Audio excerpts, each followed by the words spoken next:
Halo, Assalamualaikum, masih di practice 3.1 page 81. Sekarang kita di soal nomor 3 dan 4. Soal nomor 3 dan 4 ini hampir sama dengan soal nomor 1 dan 2. Di sini kita masih diminta untuk simplify each of the following ratio. Jadi seperti sebelumnya kita harus sederhanakan dulu. Kalau misalkan ada satuannya berbeda, maka kita samakan dulu satuannya ke dalam satuan yang kalau misalkan kalian sederhanakan itu dia nggak terlalu sulit, mempermudah hidup kalian. Contoh misalkan yang D ini ada 240 menit, 90 menit, dan 2,5 jam. Ini kalau diubah semua ke dalam menit, ini kan jadi bilangannya jadi lebih banyak ya. Jadi kalian harus berpikir pembaginya kira-kira yang FPB-nya atau KPK-nya itu dia mana ya gitu. Jadi agak sulit kan. Maka kalau misalkan ada hour di sini kalian ganti aja menjadi hour. Atau misalkan ada mililiter, ada liter. Nah, tapi kita coba dulu sama-sama ya. Untuk soal yang A, nggak ada isu ya, harusnya mudah ya. Kita ada 6 berbanding 9 berbanding 15. Di sini kalau kita lihat kan semuanya cek ini kan FVB-nya 3 ya. Jadi kita bisa bagi 3 semua. Ini sama dengan 2 berbanding 3 berbanding 5. Gitu. Mudah kalau untuk yang B, nggak ada masalah. Untuk yang yang A ya. Untuk yang B, kita punya dia dalam pecahan.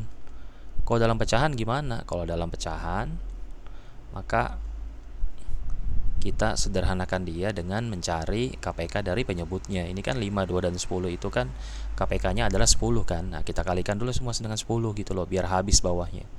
Itu ini kalau misalkan kali 10. Oke, ini kali 10. Ini juga kali 10, maka hasilnya adalah 2/5 dikali 10, ini 4 berbanding 5 berbanding 3. Gitu. Mudah ya. Kemudian yang C, kita punya 2,8 liter berbanding 1,2 liter berbanding 800 mili. Either ini kita ubah ke dalam mililiter semua atau kita ubah 0,8-nya ke dalam liter gitu. 800 milinya jadi ke dalam liter. Tuh, maka kalau saya prefer yang angkanya sedikit ya. Jadi kita ubah ke dalam liter. Ini kan satuannya udah sama semua, kita coret. Oke, nah ini 2,8, 1,2, 0,8. Nah, ini bisa kita kalau dilihat di sini bisa kita bagi semua dengan 4. Atau biar komanya hilang kita bagi dengan 0,4. Atau kita biar ini dulu lah ya, kita bagi 4 dulu ya biar nggak bingung. Kita bagi 4 dulu, cuma nanti dia bakal dua step 2 kali. Ini kan jadi 0,7 berbanding 0,3 berbanding 0,2. Habis itu kita kalikan 10 jadi 7 berbanding 3 berbanding 2. Tapi kalau kita bagi 0,4 semua langsung dia 2,8 dibagi 0,4 hasilnya 7, 1,2 dibagi 0,4 hasilnya 3, 0,8 dibagi 4 hasilnya 2. Gitu. Cara yang mana kalian terserah, pokoknya yang permudah hidup kalian itu yang kalian pilih.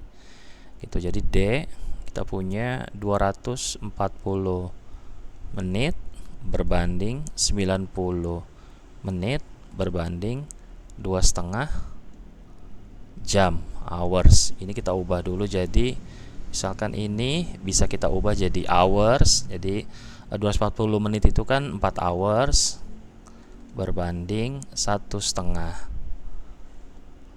hours berbanding 2,5 hours. Gitu. Kalau saya caranya kalau seperti ini, oke, kita hilangkan nih desimalnya, dia jadi integer semua. Dikalikan berapa? Dikalikan 2 semuanya. Kalikan 2. Jadi 8 berbanding 3 berbanding 5.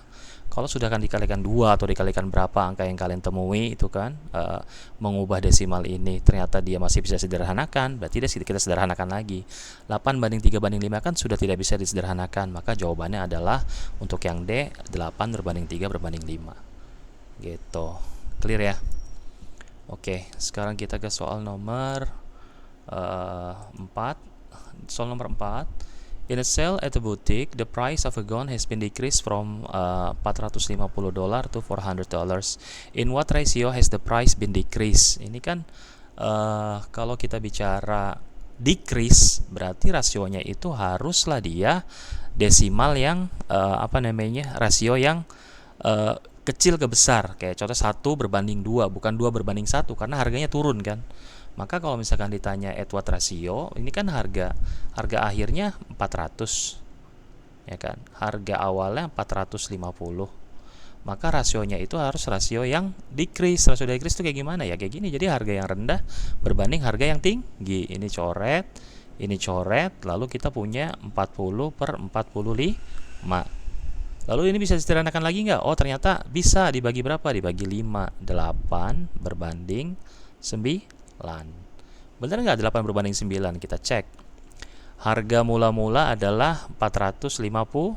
$50. Terus menjadi $400.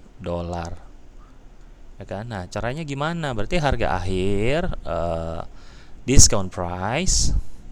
Kita cek discount price kan 400 ya.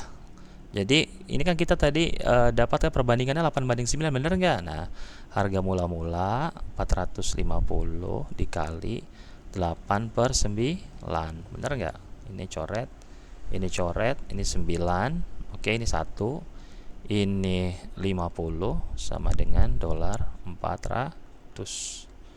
Jadi harganya decrease dari 450 ke 400, sehingga perbandingan yang benar adalah the ratio in what ratio. Jadi harganya itu sekarang rasio decrease-nya, rasio penurunan harganya adalah sama dengan 8 berbanding 9 gitu. Clear ya soal nomor 3 dan 4 ya. Jadi biasanya kalau dalam rasio itu, kalau harganya menurun, pasti rasio dia itu rasio yang di bawah 1. Apa itu rasio di bawah 1?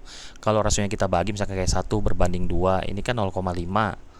Berarti kan harga dia mulai 100 jadi 100 jadi 50. Tapi kalau misalkan rasionya lebih dari 1, 2:1, berarti harga dia meningkat dari 100 jadi 200.